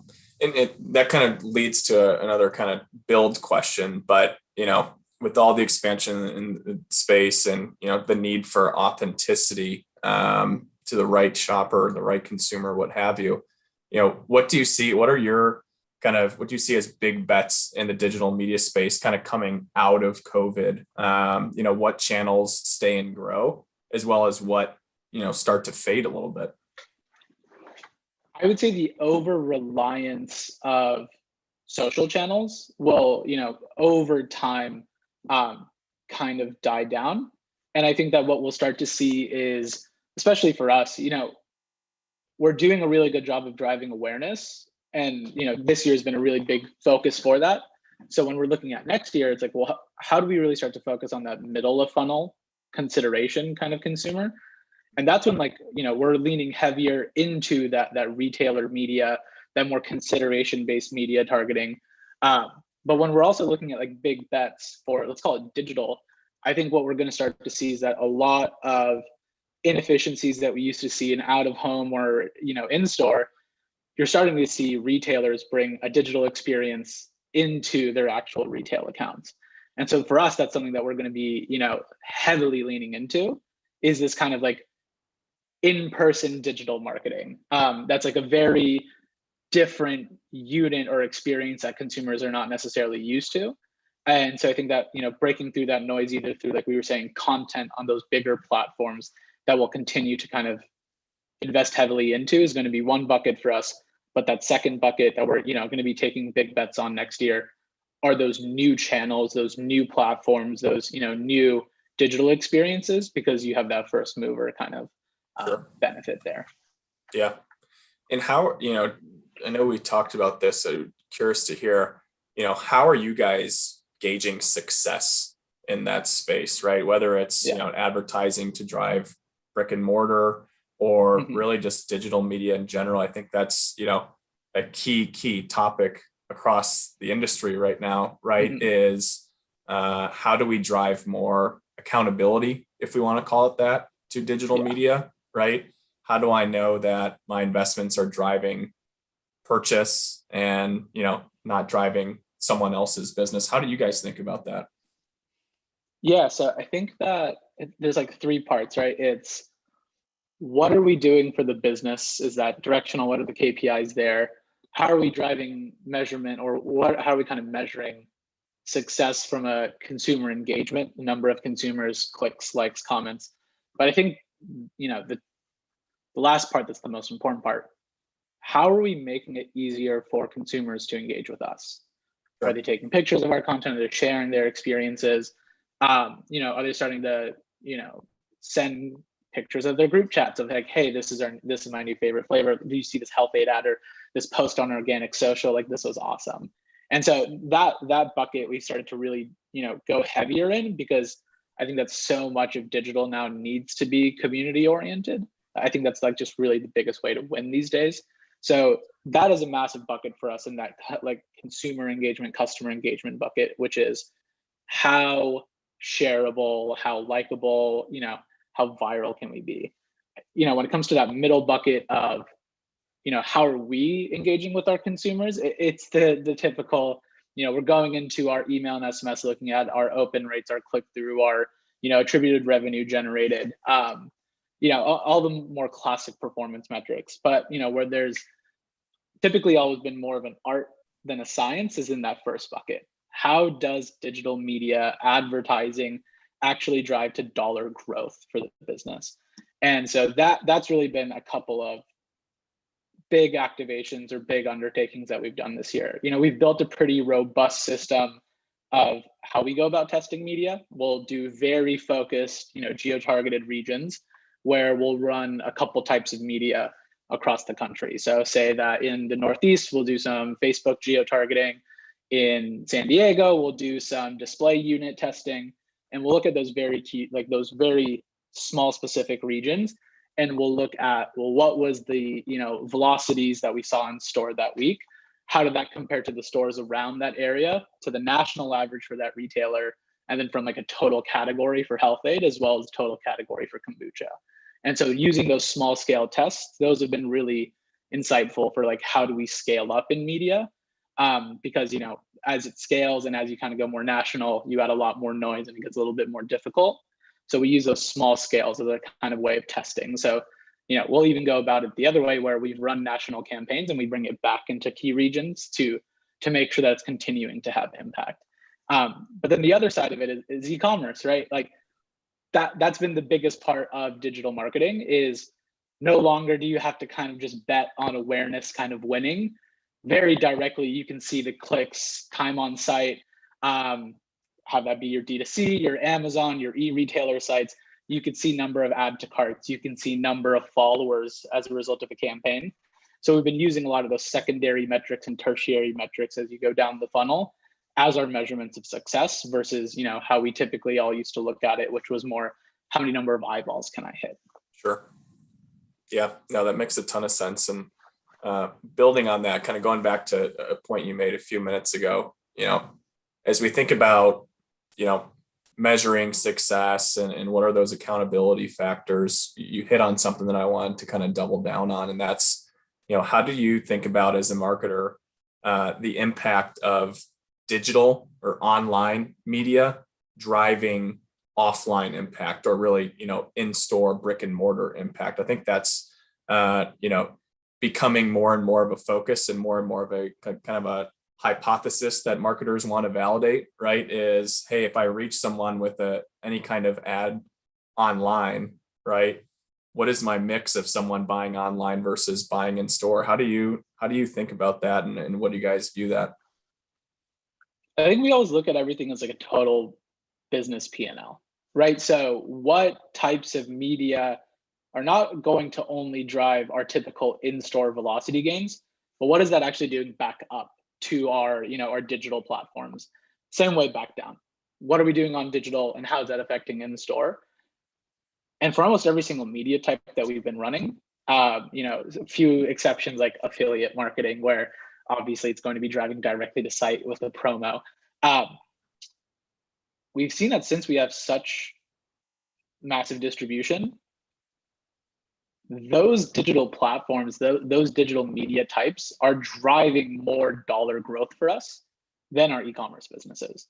So we're actually seeing a higher amount of dollars generated for every single digital dollar spent offline than we are seeing online.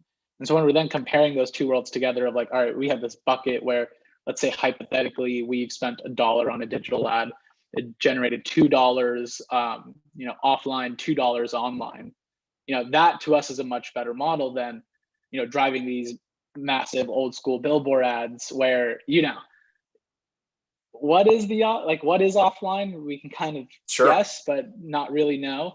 And then it's even more noise from the digital, not really able to kind of measure. So, what we've really done is that from a digital perspective, we've seen the online and offline benefits. And then we've seen from a, in-person perspective, we've started to do a lot more things where, for next year, we're going to drive it back into digital. So if we're doing a wheat pasting or an out-of-home experience, are we doing like an experiential QR code? Are we driving them to follow our social media, to sign up for SMS, so that we kind of build that accountability like we were talking about with our media platforms? Sure. And it's interesting you say that, because that's, a learning that's been crystallized more and more over the past year on our kind of retail media side as well, right? Is, the value of an in-store or a digital ad driving in-store purchase when you might not otherwise think it, right? You might think, okay, digital media ad, someone's going to click on it, they're going to buy, in an e-commerce format, versus, it's been interesting to understand through a lot of our analytics on the retailer side that, yeah, these digital media ads are driving, more of an omni-channel. And because of that, so necessary to create that advertising strategy that gives the shopper choice, right? Hey, this is something where purchase however you want, right? On mobile, on desktop, in the store, what have you, through whatever channel, that omni-channel. And omni-channel gets thrown around a lot, right? Right. But that, that ability to give the shopper choice to buy wherever, especially right now, when there's so much, hey, one week I may buy, my groceries online, the next week I may go into the store, right? It's such a fluid world that we live in now. It's interesting, right? Because it's like, let's talk about food and bev, because that's where I've always plugged in. Yeah. From a new customer engagement, for digital to work for a lot of those brands, they have to do these 12 packs, they have to do the 6 packs, the subscription platforms. And a lot of consumers don't try products in that way. And so when you're thinking about your digital marketing, there's going to be that subset, and you're always optimizing for your, your CAC, CPA, LTV there. But, the majority of the consumers are going to want to go and try out your product for $4 or $5 or $2 even in store. And, that digital marketing actually helps drive that decision. And then what you'll see is that, for a lot of those consumers that love it, they'll come back online and, stock up as a result of, they don't have to lug 12 bottles of kombucha home, and it's cheaper than buying it in store. So from just like thinking about it from a customer perspective, it's like, yeah, it's kind of obvious, right? Not every single dollar that I'm spending when it comes to food and beverage is online. Majority of it is actually in retail. And so those digital ads are kind of helping me make those decisions of what are the things that I want to try the next time that I'm in the store. Sure. And to that point, what role, within your guys' business, what role do retailers play? And whether it's the digital consumer engagement strategy or just kind of at a macro level,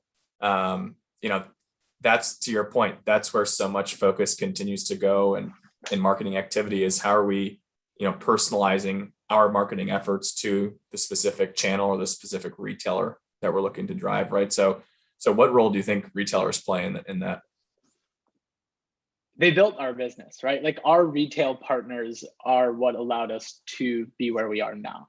And so when we're looking at it from a retailer engagement perspective, let's go back to the omni-channel marketing. And so when we're doing those big campaign moments, we do an amazing job of, working with our trade and shopper team, up front of, we have this big campaign going on. Let's start to bring that online experience in store. So we're making that kind of connection of, say we have this, fuel your gut sweepstakes giveaway. We're going to do all of our email, all of our SMS, all of our paid media to get signups. But you're also going to see a lot of that signage, a lot of that POS in store. And so without that kind of additional retailer touch point, you're playing this game that everybody else is playing in digital of just, going for a frequency game.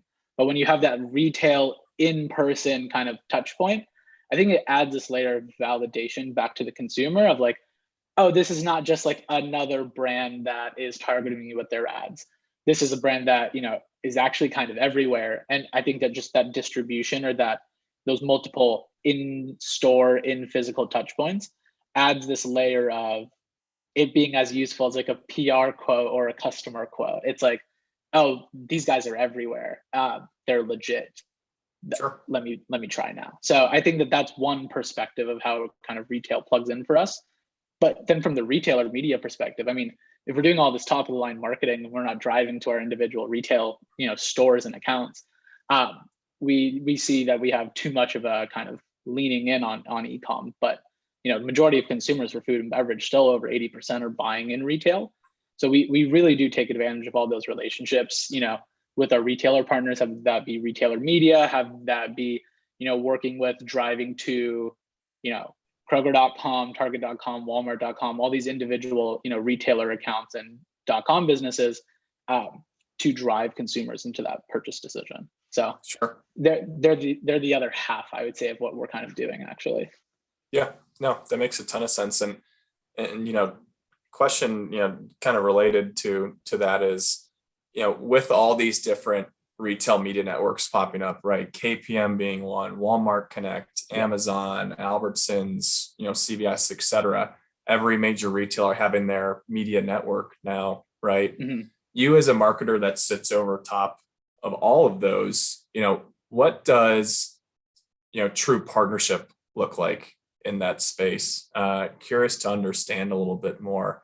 I think that's not just to KPM or to Kroger, but rather, there's going to continue to be, collaboration, right, to a certain degree in varying degrees based on all the different retailers. But I think that's important to recognize is at the end of the day, any marketer you're talking to oftentimes at a certain level sits over, a large number or all of these retail media networks, right? And, curious to hear from you, what looks like help in that space and what does true partnership look like? I think there's two parts to it.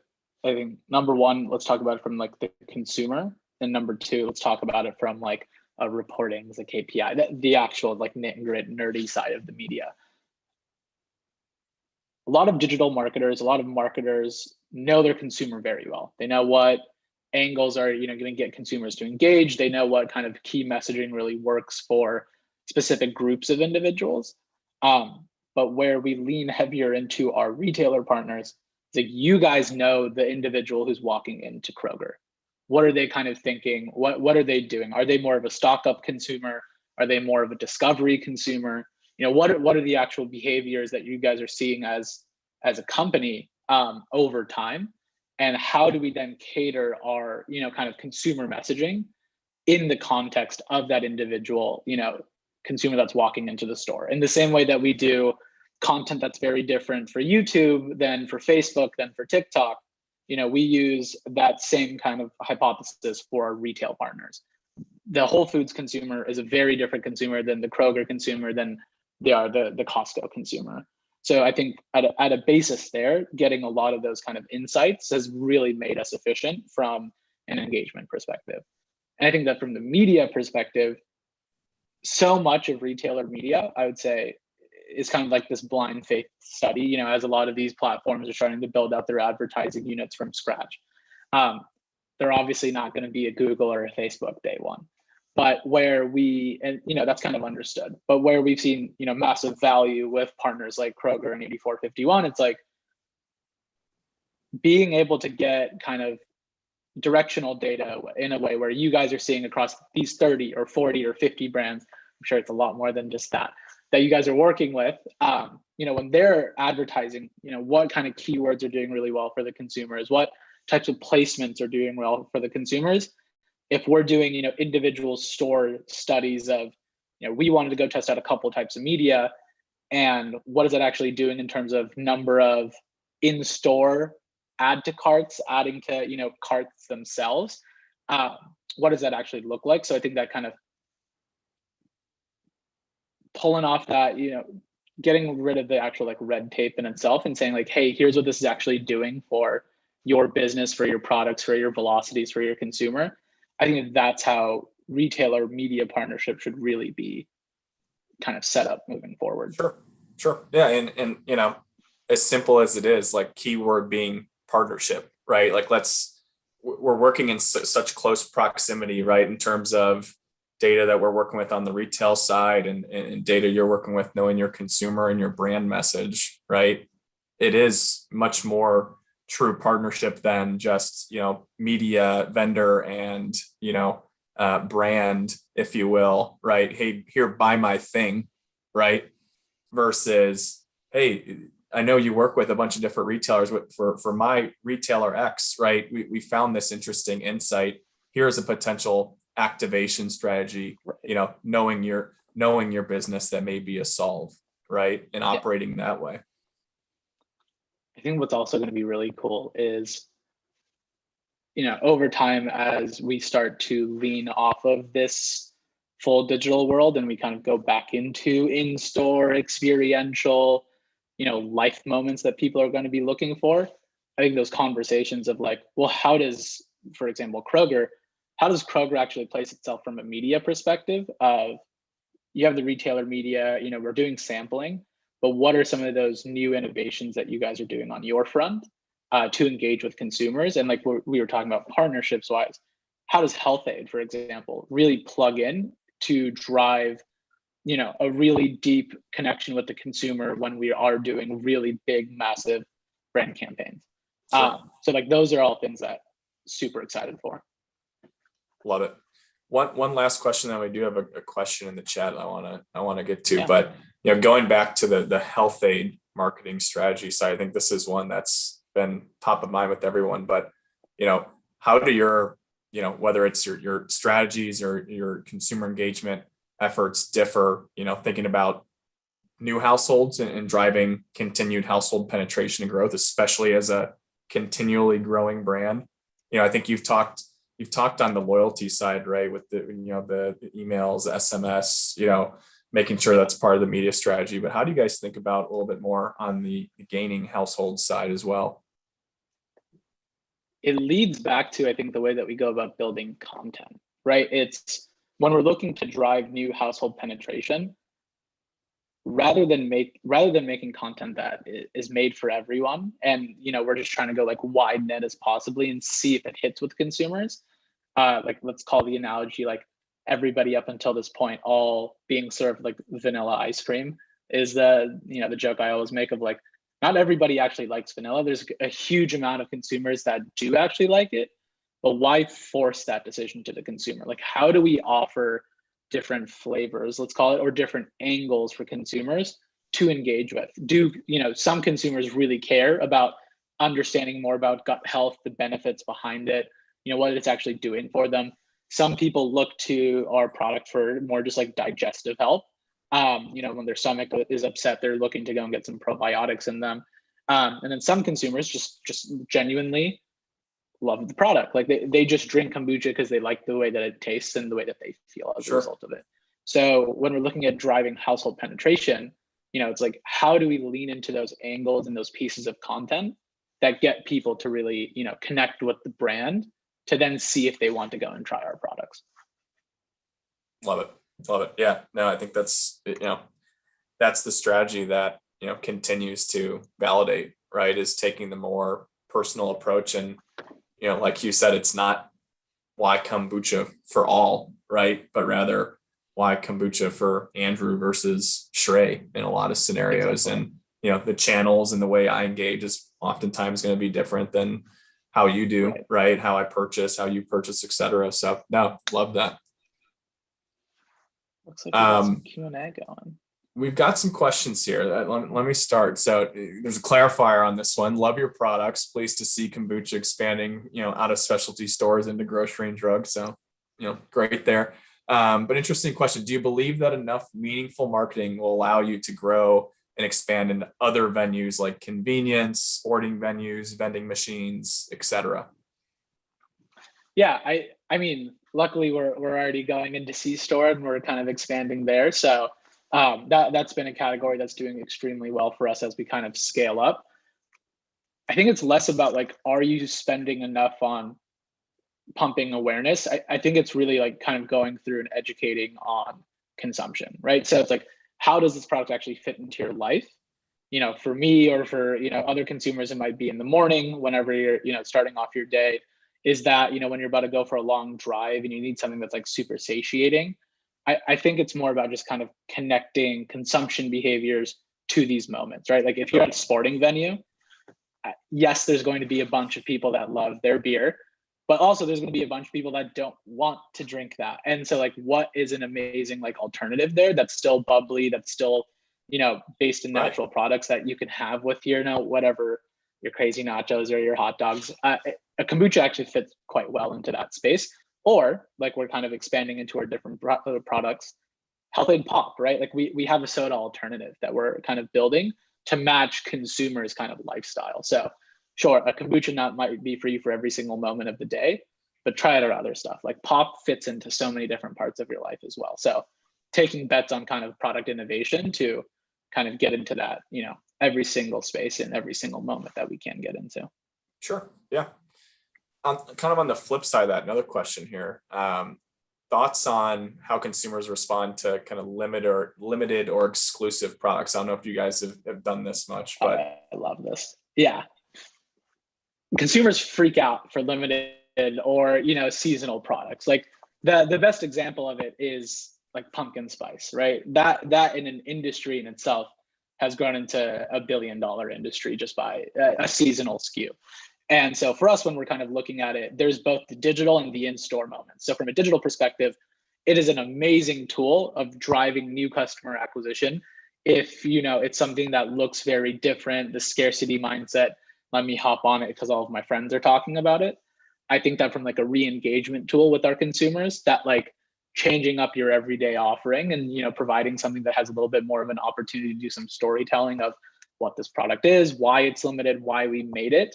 I think it's an amazing way of getting people back into the brand, buying second, third, fourth time. But from an in-store perspective, those like seasonal SKUs do just a killer job of the same two things, like driving a lot of new customer acquisition. But for a company at our scale, that repeat of like every single quarter or every single, winter, I know that holiday cheers is going to be back in shelves for us. That is something that I've been looking forward to. That's actually like one of the ways that I started to engage with Health Aid was their seasonal SKU. And so over time, we're going to start to do, more of that kind of innovation behind that. Like, how do we kind of engage with consumers with fun contextual flavors that make sense for them throughout whatever times of the year that they're in? Yeah, no, I think that's such a cool, new marketing strategy we've continued to see, right? Like what have we learned from like the sneaker industry and like streetwear and all this, right? Like the limited inventory, right, drives so much demand and curiosity and everything else. you can also do it to build brand, right? Like a huge amount of brands are using that limited time SKU as a partnership opportunity. So how do you connect with another brand, do something that's really cool together, both tell that story to kind of have that overlapping audience, so that you can just grow that like total top of or that engaged consumer basis. So Sure. huge fan of it, and just as a strategy. Yeah. Fun one here. Any thoughts on the NFT space and how that might fit into brand strategy for content/influencers? TBD. I think that like right now. That's how I would answer that too. Yeah. I think that NFTs are a great way of engaging with your very hardcore digital consumer that's also into crypto. And like as crypto scales, NFTs as an engagement tool, like let's see if it scales. But the question is it more of a trend, or is it more of a moment that'll kind of die out after a couple of months or a year or so? And so for us, yes, those kind of hopping on moments and opportunities are great ways of kind of staying connected with what's going on, but we're really focusing a lot of our activations on like what are some of those like long-term value drivers. So TBD, because if it is the case, like you're going to see a bunch of NFTs from Elevate. So yeah. Awesome. Love it. I had to ask that one. I was like, that's a cool question. So funny. Yeah. Well, that kind of wraps for us. Any kind of parting words or final thoughts? Nothing really. I think that like the last thing that I would say is like we just went through a massive rebrand.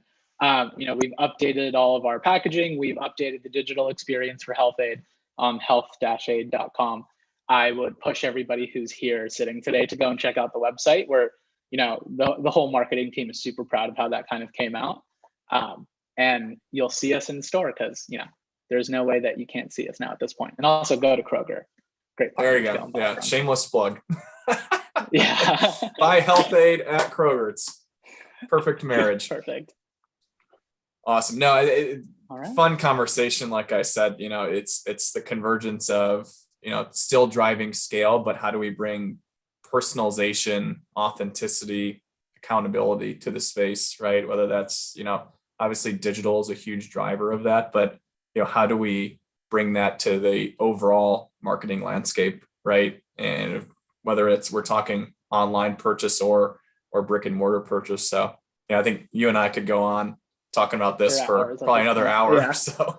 Right, exactly. But welcome anyone. Trey and I are both tagged with the LinkedIn posts from Brand Innovators and everything. Welcome any additional conversations. So feel free to reach out, and happy to continue these conversations offline.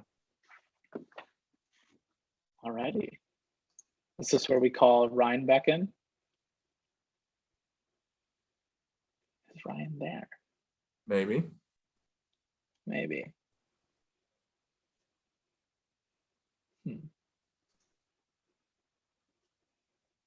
I just shot him a note.